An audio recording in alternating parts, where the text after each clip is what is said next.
लोक अभियोजक और बचाव पक्ष के वकील को बुलाया जाए।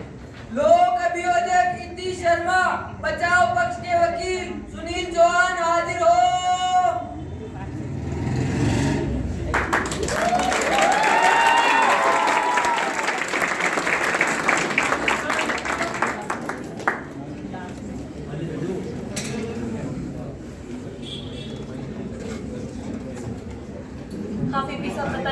क्या हालत इस प्रकार है कि रेणु की मां का नाम विमला देवी, जो कि एक विधवा, मोहल्ला कायस्थ वाला, सिकंदराबाद बुंदेलखंड यूपी की रहने वाली। रेणु की मां ने मुकेश के घर वालों से बात करके रेणु और मुकेश का रिश्ता तय किया। सगाई के समय रेणु के रिश्तेदार संजय भटनागर, शैलेंद्र भटनागर मौजूद थे। उसी समय भाई राजेश, पति मुकेश व सास ललिता पवार ने दहेज में फ्रिज की मांग की। जब मेरे मुवक्किल के परिवार वालों ने फ्रिज देने में असमर्थता जताई, तब भी इन लोगों ने लगातार फ्रिज देने का दबाव बनाया और साथ ही ये भी कहा कि फ्रिज के बदले उन्हें 10,000 रुपए देने होंगे। इसके बाद इस दबाव के चलते मेरे मुवक्किल के परिवार वालों ने इन लोगों को 10,000 रुपए दे दिए। दिनांक 26 मई 2019 को रेणु और मुकेश का रिश्ता तय हुआ। शादी के बाद रेणु अपने नवविवाहित घर में चली गई एवं बाकी सदस्य वापस सिकंदराबाद गए। जब साहब यही कुछ 1.5 महीने के अंदर ही वैवाहिक संबंधों में कड़वाहट के चलते मुकेश रेणु को घर लेकर आ गए और साथ ही कहने लगा कि टेलीविजन और कूलर जो आपने शादी के समय नहीं दिया था वो अभी आपको देना होगा। रेणु के परिवार वालों ने मुकेश के परिवार वालों को समझाया कि इस तरीके का दबाव परिवार पर न बनाए एवं इनकी सभी मांगों को पूरा कर दिया जाएगा, लेकिन फिर भी ये लोग लगातार दबाव बनाते रहे। इसके बाद रेणु वापस चली गई। इनकी क्रूरता के संबंध में रेणु ने कुछ पत्र भी लिखे। जज साहब, मई 2021 में रेणु ने एक पुत्र को जन्म दिया। दुर्भाग्यवश 18 अक्टूबर 2021 को रेणु के पिता का देहांत, जिसके बाद मेरे मुवक्किल के परिवार वालों के लिए इन लोगों की मांगों को पूरा करना बहुत ही मुश्किल साबित हुआ। एक दिन रात में 11 बजे अचानक रेणु अपने घर आ गई और जोर जोर से रोने लगी। यह देखकर उसकी मां विमला देवी चौंक गई और उसने पूछा कि बेटा क्या हुआ है, तुम रो क्यों रही? तब उसने बताया कि टेलीविजन और कूलर की मांग पूरी न होने के कारण मेरे ससुराल वालों ने मुझे घर से बाहर निकाल दिया है एवं बच्चे को भी देने से मना कर दिया।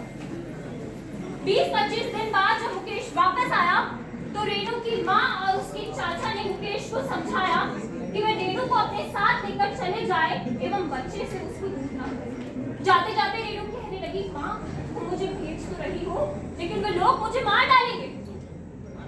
एक दिन अचानक 17 जनवरी 2022 को रुड़की से अनूप शर्मा का फोन मेरे मुवक्किल के घर वालों को आया और उन्होंने बताया कि रेणु सही नहीं है एवं कुछ दुर्घटना घट गई। इसके बाद रेणु की मां और उसके चाचा रुड़की पहुंचे तो उन्हें पता लगा कि भाई राजेश, पति मुकेश व सास ललिता पवार ने उसे केरोसिन छिड़क कर आग लगा दी।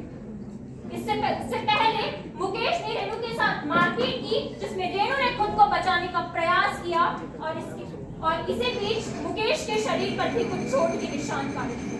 रेणु की मां और उसके चाचा ने थाना गगनहर में एक परिवार दायर किया एवं भारतीय दंड संहिता 304 एवं 498 ए के तहत मामला दर्ज कर दिया। इंस्पेक्टर PW5 रंजीत चौधरी ने मामले की तफ्तीश की, पंचनामा तैयार किया एवं मृतका के शरीर को अपनी अभिरक्षा में दे दिया।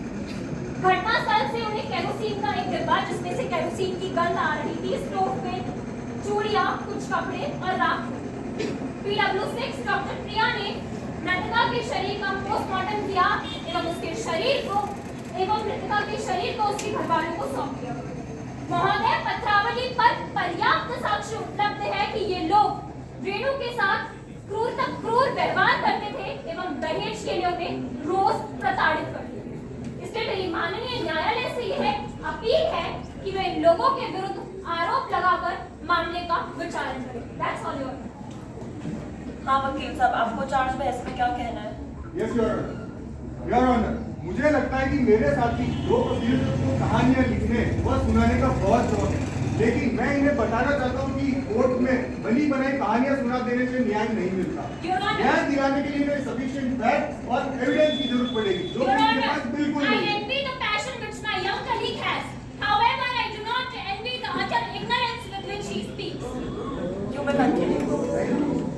इन्होंने जिन अपीलों को व साक्ष्यों के कथनों के आधार पर मेरे क्लाइंट मुकेश, राजेश व ललिता पवार के विरुद्ध जो भी आरोप लगाए हैं वे सब के सब बेबुनियाद है, निराधार है। योर ऑनर, इस केस से जुड़ी सबसे अहम बात कि अब्यूजन पक्ष के गवाह विमला देवी, दूधाराम, रामजीलाल व अनूप शर्मा में से किसी एक ने भी मेरे क्लाइंट मुकेश को रेणु को जलाते हुए नहीं देखा। और तो और दुर्घटना स्थल रसोई से जो भी सामान की बरामदगी हुई वो स्वतंत्र गवाहों की अनुपस्थिति में हुई, इस कारण वो मानने योग्य नहीं है।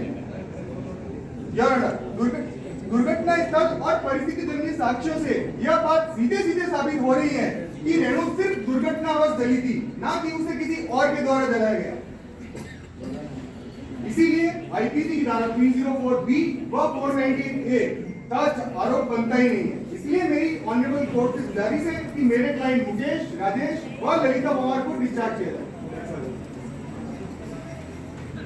लोक अभियोजक को सुनने के पश्चात एवं अभिलेखों तथा अभियुक्त द्वारा प्रस्तुत तर्क के आधार और विशेष रूप से हालात मौका नक्शा के अवलोकन से यह प्रकट होता है कि आप मुकेश, राजेश व ललिता पवार के विरुद्ध धारा 304B व 498 के तहत आरोप विरचित करने के आदेश दिए जाते हैं। आप मुकेश भटनागर, राजेश भटनागर एवं ललिता पवार आदि पर यह आरोप है कि आपने अपनी बहू रेणु को प्रातः करीब 9:30 बजे ऐसे आशय और ऐसे परिस्थितियों में दहेज के कारण जलाकर गंभीर आघात पहुंचाया है, जिसके परिणाम स्वरूप उसकी मृत्यु हो गई है। आपका यह कृत्य दहेज मृत्यु की परिभाषा में आने के कारण भारतीय दंड संहिता की धारा 304B के अंतर्गत दंडनीय अपराध है, जो कि मेरे प्रसंज्ञान में है। लिहाजा आप पर लिखित रूप से जुर्म धारा 304B व 498A आईपीसी का लगाया जाता है। क्या आप समझ गए आपके विरुद्ध क्या आरोप है? आप अपना अपराध स्वीकार करते हैं, विचारण चाहते हैं? पत्रावली वास्ते साक्ष्य अभियोजन दिनांक 12 दिसंबर 2022 की रखी जाती है। गवाहों को बुलाया जाए।